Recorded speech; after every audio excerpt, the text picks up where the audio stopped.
이미 여러분께서 연극을 통해서 오늘 메시지를 다 받으셨겠지만 조금 더 보태서 우리가 나머지 이야기들도 좀 채우기 위해서 말씀을 이어가려고 합니다.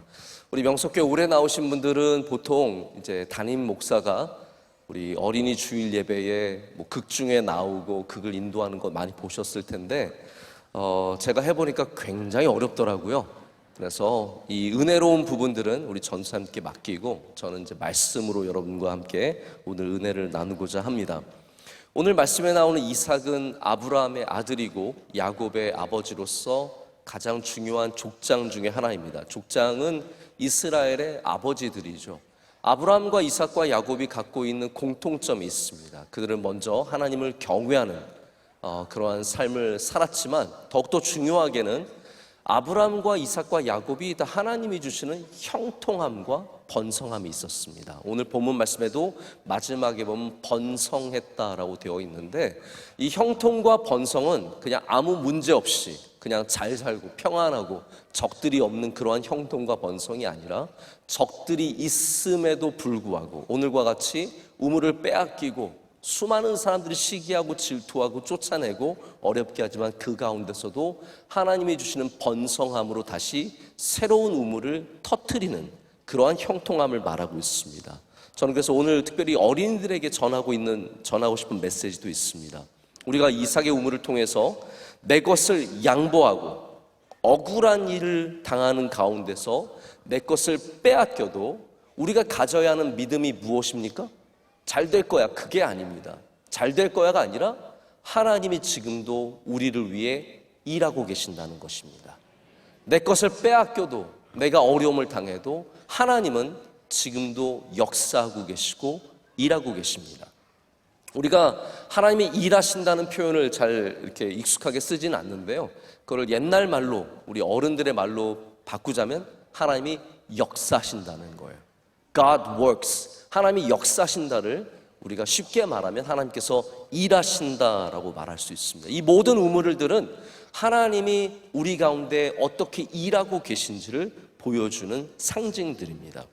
제가 여러분께 두 가지만 오늘 말씀을 드리기를 원합니다. 첫 번째 뭐냐 하면 우리의 후퇴의 자리에서도 우린 다시 우물을 찾아 나서야 합니다. 오늘 우리가 본 첫 번째 우물의 자리는 후퇴의 자리입니다. 쫓겨난 거죠. 우리 명성교회는 한마디로 말해서 쫓겨나서 세운 교회입니다. 원로 목사님께서 저 하남 지금 미사에서 교회를 열심히 섬기고 계셨는데 그 교회에서 쫓겨나셨어요.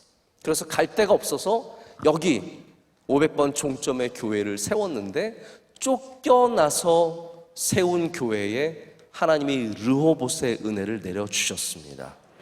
이 세상은 주인을 쫓아내고 창업자를 쫓아내고 쫓겨나는 것이 아주 평범하게 일어나는 일들입니다. 스티브 잡스라고 하는 애플을 세운 사람도 애플을 운영하다가 쫓겨난 적이 있어요. 자기 회사인데 자기가 시작하는 회사인데 쫓겨났는데 나중에 그 회사가 다시 어려워지자 스티브 잡스를 데려와서 그 회사가 지금의 애플의 위상을 갖게 되는 겁니다. 이삭도 쫓겨났던 사람입니다. 흉년이 들었을 때 남쪽에 있는 그랄이라고 하는 도시로 지역으로 가게 됩니다. 거기서 굉장히 번성하게 되었어요. 오늘 우리가 읽진 않았지만 12절 13절을 보면 이렇게 되어 있습니다. 이삭이 그 땅에서 농사하여 그 해에 100배나 얻었고 여호와께서 복을 주심으로 그 사람이 창대하고 왕성하여 마침내 거부가 되었다라고 말하고 있습니다. 농사를 지었는데요 100배를 얻었대요. 우리 예수님의 비유에 씨앗을 뿌리는 배우가 나오면 30배, 60배, 그 다음 뭐가 나옵니까? 100배예요. 30배, 60배, 90배가 아니라 100배라는 말은 다시 말하자면 씨앗이 얻을 수 있는 최대치를 말하는 겁니다. 이삭의 삶 가운데 하나님의 은혜를 주셔서 뿌린 모든 것이 가장 풍성한 열매를 맺어서 이 사람은 잘 됐습니다. 그러니까 아비멜렉을 비롯해서 그랄의 사람들이 그를 시기하여서 쫓아냅니다. 우리가 원하지 않아도 떠나가야 하는 것, 그것을 우리가 후퇴라고 한번 해봅시다. 우리가 인생에 후퇴하는 일들이 종종 생깁니다. 우리 삶 가운데 내가 뒤로 물러서고 10발자국, 아니 100발자국, 1000발자국 물러서야 할 때가 있습니다. 그런데 하나님의 백성들은 후퇴를 두려워해서 안 됩니다.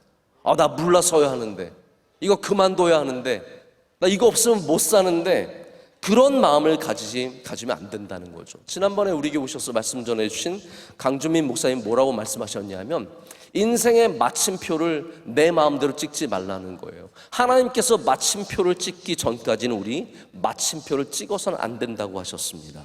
우리는 거기서 후퇴한 자리에서 하나님이 여전히 일하심을 믿으면서 새로운 우물을 주실 것을 믿음으로 나아가야 합니다.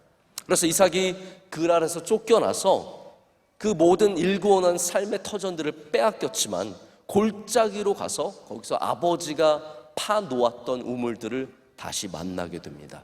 내 아버지가 옛날에 파놓았던 우물들, 아직도 이름을 기억하고 있는 그 우물들이 있었습니다.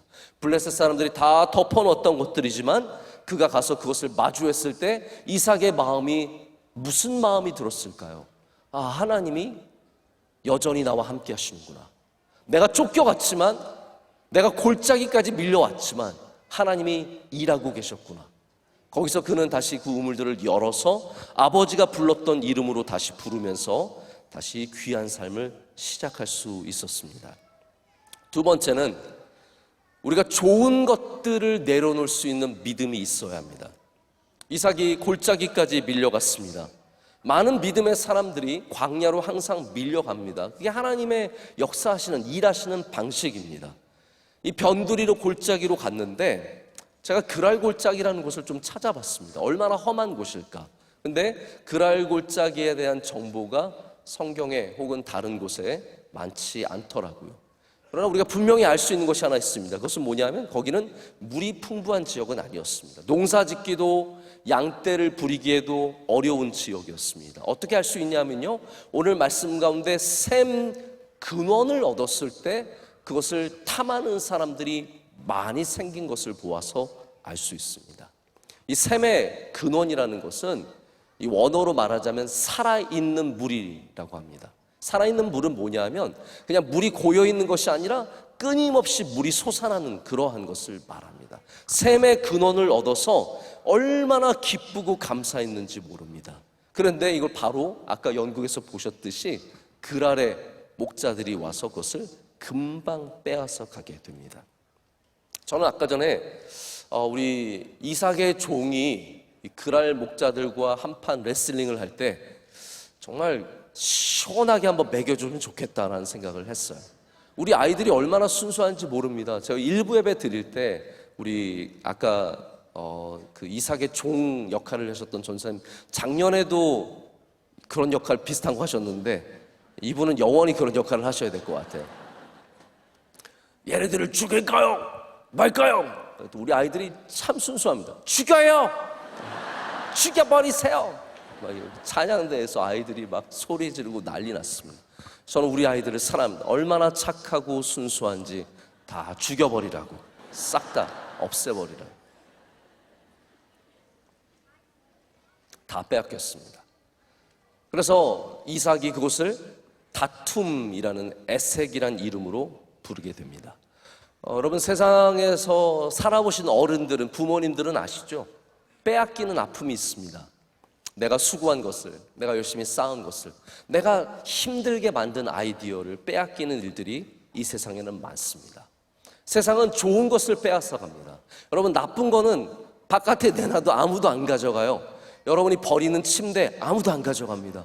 버리는 의자 아무도 안 가져갑니다. 그러나 집안에 좋은 것은 사람들이 들어와서라도 가져갑니다.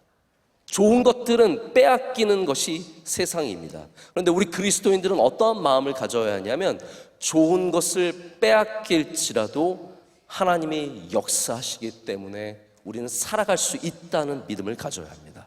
만약에 이삭이 나는 에색 없으면 못 살아요, 나는 신나 없으면 못 살아요 라는 마음을 가졌다면 그는 절대로 르호봇을 만날 수 없었을 것입니다.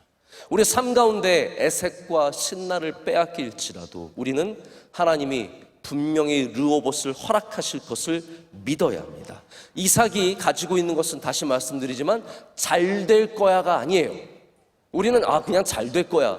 그러면 그건 믿음이 아닙니다. 잘 될 거야는 믿음이 아니라 우리가 갖고 있는 믿음은 뭐냐면 하나님이 일하고 계신다는 믿음, 하나님이 역사하신다는 믿음, 하나님이 나와 함께 하신다는 믿음이 진짜 믿음이고 그것이 하나님을 신뢰하는 자세입니다. 그래서 이 에색과 신나, 이 두 가지 이름의 뜻이 다툼과 대적함인데 이게 어떤 의미를 갖고 있냐면요, 이 둘 다 사탄이라는 단어에서 나왔어요. 우리 어린이 여러분 사탄 알아요? 사탕 말고 사탄 알아요? 네, 사탄이 뭐예요? 나쁜 거죠?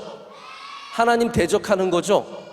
네, 거기에서 나온 말이 에색과 신나예요. 이삭은 아무리 좋은 것이어도 나와 하나님과의 믿음을 깨뜨리는 것은 사탄으로 여길 줄 알았습니다. 이거 다 다툼이고 이거 다 대적함이고 하나님과 나를 멀게 하는 것들이라는 거죠. 그렇기 때문에 그것을 단순히 좋은 것, 나는 좋은 건 절대로 안 버릴 거야, 절대로 안 내놓을까가 아니라 좋은 것이지만 나와 하나님과의 사이에 방해가 되기 때문에 놓고 가겠다는 겁니다. 그때 하나님께서 역사하시고 인도해 주셔서 이삭은 르호봇을 만나게 됩니다. 여러분들도 이삭처럼 담대한 믿음을 가지시길 축복합니다. 우리 삶 가운데 나와 하나님과의 거리를 멀게 하는 모든 것들, 영적인 눈을 갖고 여러분의 소유를 보시고 여러분의 물질을 보시고 여러분 가운데 주어진 우물을 분별할 때 우리가 바른 길을 걸어가게 될 줄로 믿습니다. 저는 오늘 이제 말씀을 정리하고 맺으려고 합니다. 오늘 같은 날은 말씀을 짧게 듣는 재미가 있어야 합니다. 그래서 연극도 잘 보셨기 때문에 말씀을 맺고 이제 여러분과 함께 하나님의 은혜를 마지막에 하나만 더 생각해 보기를 원합니다. 호주에 가면 양이 많은데 그 양떼를 키우는 목장들의 방식이 있다고 합니다. 어떤 목장은 펜스를 길게 쳐서 양들이 그 밖으로 못 나가게 막고요. 어떤 목장은 우물을 파서 양들이 그곳에 모이게 한다고 합니다.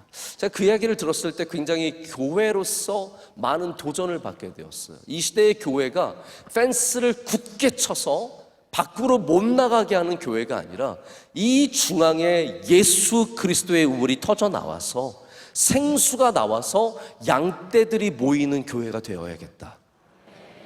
여러분, 우리 교회 중앙에 바로 우리 생수 대신 르호봇이신 예수 그리스도가 계셔야 합니다. 여러분의 삶의 중앙에 에색과 신나는 버리시고 르호봇, 우리의 생수가 되셔서 우리를 살리시는 예수 그리스도의 우물이 터져 나오시기를 축복합니다. 그러면 우리가 여기를 막아놓고 교회 밖으로 나가면 큰일 납니다, 교회 밖에는 위험합니다, 이러지 않아도 다 이 우물가로 모여서 생수이신 그리스도를 마시고 우리가 구원함을 얻고 새 생명을 얻고 기쁨과 감사의 삶을 누리게 될 줄로 믿습니다. 우리 명성교회에 르호봇 예수 그리스도가 있기를 원하고 여러분의 가정마다 여러분의 기업마다 다 주님이 주시는 넓은 우물 르호봇이 터져 나오는 은혜가 있으시기를 축복합니다.